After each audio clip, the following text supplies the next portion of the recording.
1801, Thomas Young performed an experiment by shining light through two slits. The theory before this point was that light is made up of particles, so when shone through the slits, it should just leave 2 points on a screen. What resulted was light exhibiting properties of classical waves, such as diffraction and interference, creating an interference pattern on the screen. This set the expectation in the scientific community that light acted as a wave. Later, in 1889, J.J. Thompson, the man credited for the discovery of the first subatomic particle, the electron, noticed that shining ultraviolet light onto a cathode had the same properties as cathode rays. He did not follow up on this occurrence.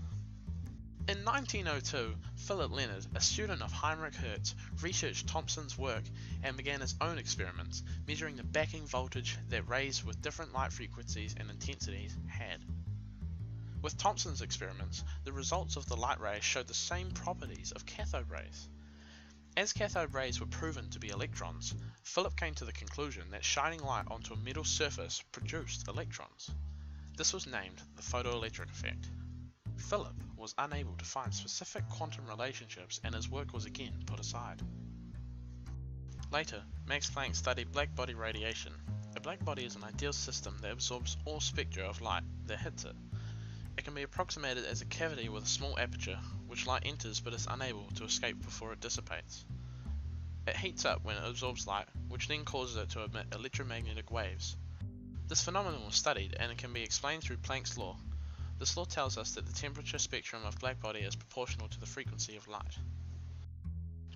Then, in 1905, Einstein published one of his Animus Parabolas papers called On a Heuristic Viewpoint Concerning the Production and Transformation of Light. This paper was motivated by Max Planck's derivation of the law of blackbody radiation and the proposed idea of energy quanta, which contradicted the previously accepted wave theory of light. Einstein stated that energy consists of a finite number of energy quanta localized at points in space, which meant that energy was essentially made of individual packets.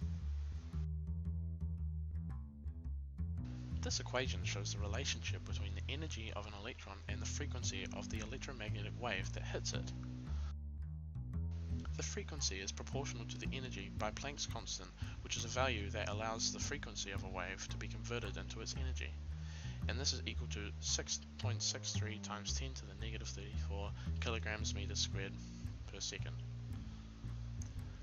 In fact, when the frequency is plotted against energy, the gradient of the graph is Planck's constant.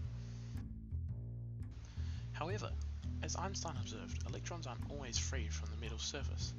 This is because of the work function, which is represented by phi.